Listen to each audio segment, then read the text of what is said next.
Hi, are you confused by watercolour paper? Do you not know your sheet from your block?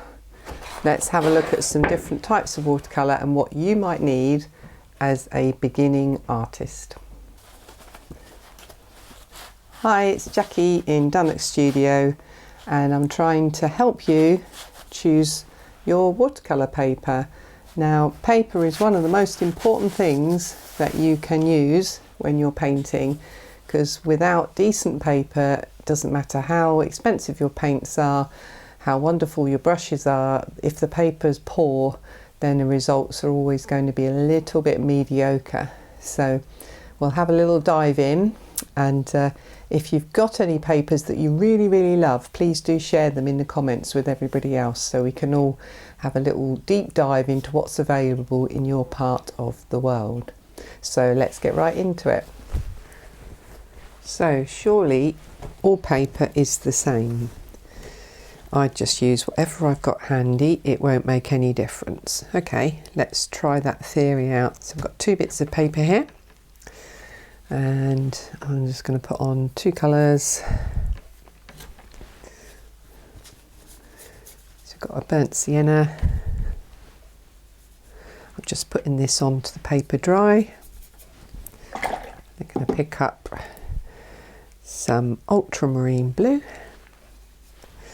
make it a little bit thicker, there we go, ta-da, and some on this one.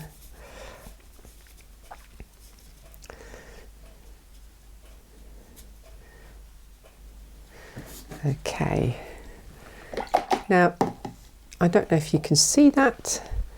This one, the paint has started to blend across. The burnt sienna is pushing the ultramarine blue away and making some very nice shapes in there. So I'm just going to pull that off with a little bit of damp brushwork, just see what it does. Okay. Yeah, it's doing something. Got some nice granulation, etc. there. So what's happening on this one? Well, for a start, you can see it's a lot thinner. So the paint is pushing in certain places. In other places, it's got dried there and it's got a line in the middle. Let me just get my damp brush and run that round the edge. Very different. You can see that it's almost, well, it's completely dry really. I'm shifting dry paint here. And as you can see, if I covered the whole piece of paper with water, it would really buckle quite badly because it is very thin.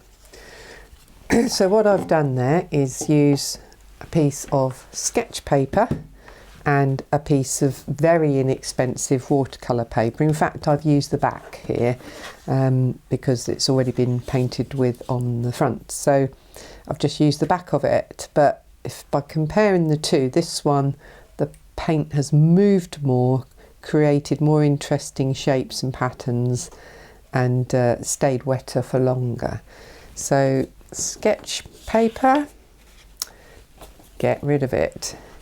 The most important thing you can do when you're watercolour painting is to invest in good quality watercolour paper, and that does not mean you have to have the most expensive paper. You just need a good brand of watercolour paper. So what's out there? There are vast amounts and types. We've got a recycled 25% cotton block. We have a traditional block. Again, it's a block, but it has cellulose in it, which used to be wood pulp. We have another block which is rough and it's got a natural white colour. Then we have, oh my goodness, what else have we got? We've got Cardi paper. What's Cardi paper? It's 100% cotton. Then we have handmade papers with a decal edge. Okay, and they're 100% cotton. Then we have Saunders paper, Waterford, by St Cuthbert's Mill, and that is 100% cotton. And oh my goodness, we've got black watercolour paper, and we have Arch Aquarelle watercolour paper, a block, 100% cotton. So as you can see, there are a lot of choices, and some of these choices may be available in your country where you live, and some of them may not be. So what can you do to work out which sort of paper you like? Well, you can try approaching your local art supplier and see if they do something similar to Bromley's watercolour paper mini starter pack. We have got 25 sheets of different paper in here. Now, I have checked Bromley's website, which will be in the description, and they do post all over the world. Now, I'm not saying that's necessarily going to work for you, because obviously the postage is going to be quite high. But I thought it was worth mentioning, because if you are keen to try this idea and you cannot find anything similar in your local area, you might want to order one of these. So the idea is you have got every sheet in here has got a number, and each number refers to a different brand of watercolour paper and a different type of watercolour paper within that brand. So there's lots in there, lots of information about how they're made, the weights, etc. And so Bromley Art Supplies, artsupplies.co.uk. So how do you know which one's which? So when you pick them up, they have got a pencil number, which you probably can't see very well there, on the corner, so you can refer back. So number 4, ooh, look at number 4. Here we go, another difference, a coloured difference. So that's very cream. So what have we got? Number 4 is Bockingford, £140 cream. £140 means it's the weight, how heavy something is. So what does that actually mean, the weight of something? So if I just reach over here, try not to lose everything. So many papers. There we go, I lost something. So under here, I'm just now feeding in is yet another piece of paper, except this one is a piece of paper. It is a watercolour sheet, so you can buy them loose. This is only half of a full-size sheet. So this would be doubled in size. It is quite big. This one's a Fabriano, and it is 50% cotton. So if you're confused, you're not alone. Many people get confused about papers. Now, in this video, I haven't got time to tell you about the individual 25 sheets that are listed here. However, I will work my way through these over time, so you can try them with me. I just thought I'd show you as an introduction. So there's lots of different things in there, from £90 to £300. So that's another consideration, is the weight of paper. If you remember, we went back to when we started, we had this very thin sketch paper, and then we had something a bit thicker, which sounds like card. That's a little bit thinner. So the weight is how many of those full-size watercolour sheets packed together, I think it's 500, would put them together in a ream of paper, how much would they weigh?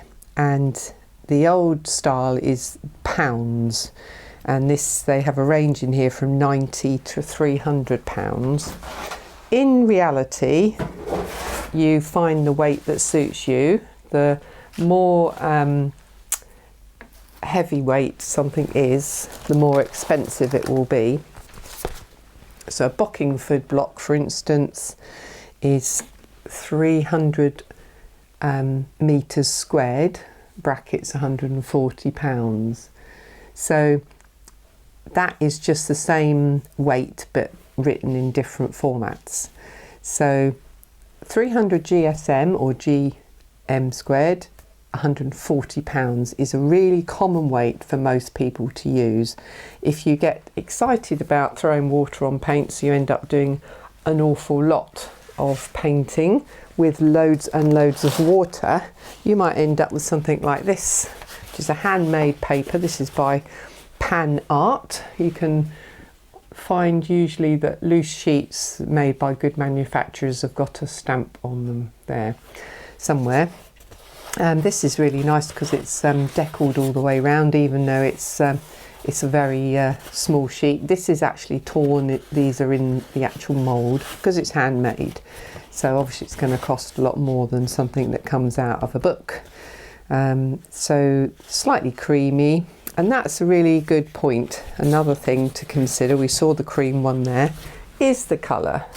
So sample packs, if you can get them, Saunders Waterford and Saunders Waterford. Can you see the difference? And that's because this one is called High White and this one isn't, it's just called white. So depending on what you like to paint and what sort of background colour, there's my handmade paper and here's my Fabriano paper. Very different colour background. So that would be really nice for clean, cool colours, and this might be slightly better for textured washes, warm colours. Get the idea. So there's all sorts of things you can look at when you're picking up paper and thinking, is this the right thing for me? So you can have the blocks which are gummed all the way round, and then when you want to take them off, you look for the arrow and slot a credit card or a knife, a blunt knife, and just pop around all the way around and it pings off. You can have loose sheets like we looked at, or you can have the like a normal sort of where are we, the Saunders, like a little book that either has a spiral bound top and you just take the sheets out as you want to use them. So the format can vary quite a lot. So you've got cellulose based paper and you have got cotton based paper. But then, as I've mentioned to you already, there are some that are mixed. So you have 25% cotton, 50% cotton. My advice to you, if you're starting out, is a nice cellulose based watercolour paper is perfectly good and nice to work with because cotton holds the water longer, which can help you when you're getting more into sort of wet in wet, but can also mean that you fiddle about with your paints and make muddy pictures. So there's nothing wrong with cellulose based papers, but as you progress you might work your way up to cotton. Cotton is more expensive. So the surface, we have surfaces. So what's the surface? So this one I can tell you is very rough and handmade, beautiful. Whereas I can see straight away in here, we've got these ones which, let's have a little look. So Saunders Waterford, it's the same paper, but each one of these is slightly different surface. How it is pressed in the mould when it is made. So this one says HP, which is hot pressed. It's also high white, if you remember. That means it's really, really white. Hot pressed means the rollers were hot, a bit like it's been ironed, so it's quite smooth. And then we've got a cold pressed, which is the most common paper used by watercolourists. It's CP, cold pressed. So the rollers were not hot. They were not hot. That's why it says not. It's a weird thing that we put on in this country. It's not hot pressed. It's got a nice tooth to it, and this one is a white colour, not high white. Then we've got rough. which is slightly more textured than the cold pressed. Again, we've gone back to the high white again. You can see the difference in the colour there. So another thing to mention is that just because this rough paper has this finish doesn't mean to say another brand will have the same finish. It might have a completely different finish. In fact, some brands, the knot paper, the cold pressed, is actually as rough as some of the other papers, rough papers. So do you get what I'm saying here? It's very likely that it's confusing. So you just have to work your way through what you think you're going to need. And to start you off, I would suggest you use a cellulose based cold pressed brackets, not paper, to get going.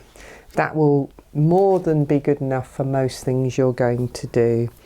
There's all sorts of different types of paper. There are vast amounts of paper types all over the world. You will probably have access to a lot that I have not mentioned. If you have and you've tried them and you like them, please pop them in the comments, and then other people in your part of the world can perhaps try on your guidance, which would be really helpful. There's cotton, there's cellulose based, but there's also other things like bamboo papers. There's the recycled cotton we mentioned earlier. There's so many different sorts. So it is one of those things, is you've just got to spend time painting, find the papers that work for you, find the paper that works for your budget, because it's your budget that is the most important thing here. You don't want to buy paper you're too scared to use because it's so expensive. So that's pretty much it. You've got the colours of the paper, you've got what the paper's made of, you've got the formats, how it comes as a block or as a pad, or whether it's separate sheets that you can. Good thing about a big sheet, you cut it down to the shape and size you want. When you're a beginner, you don't want to spend a fortune on framing, so it's a good tip. Buy the frame, make sure it's got a mount in it, and then paint a picture to fit. So you've got the weights of the paper, so the heavier the weight, the stiffer it is, the less likely it is to buckle when you're doing lots of water, wet in wet. Then you've got the surface, is how it is pressed in the mould. Has it had a hot roller on it, a cold roller on it, or has it got a rough roller over it to give you a real textured edge? And the brands that are available to you will depend on where you are in the world and what your budget is. So have a little look, see if you can find somebody near you that does a nice selection of papers, and if you can't, then maybe see if there's other local artists near you that perhaps like one sort of paper, type of paper, and you can switch and try different types of paper, and that will hopefully get you trying a couple of different ones so that you can find out what suits you. Top tip, when you're painting with watercolour, cheap paper will not do you any favours. However, you do not have to spend the earth to get good paper that you can create beautiful paintings on. So I hope that didn't leave you more confused than when you started. It's a difficult subject. Now I could break this down, and I think over time I will do short videos on different types of watercolour paper and what you can do with them. But in the meantime, just see if you can find yourself a nice middle of the road paper that suits your budget. Cold press is a good place to start, and the colour, and whether it's cotton or cellulose, well, that's down to you and what's available to you. But I promise you, if you upgrade from cheap sketch paper, then you will be a lot happier. You'll notice the difference. So I hope you enjoyed that, and please let us know how you get on, and take care and happy painting, and I'll see you soon on the next video. Bye for now.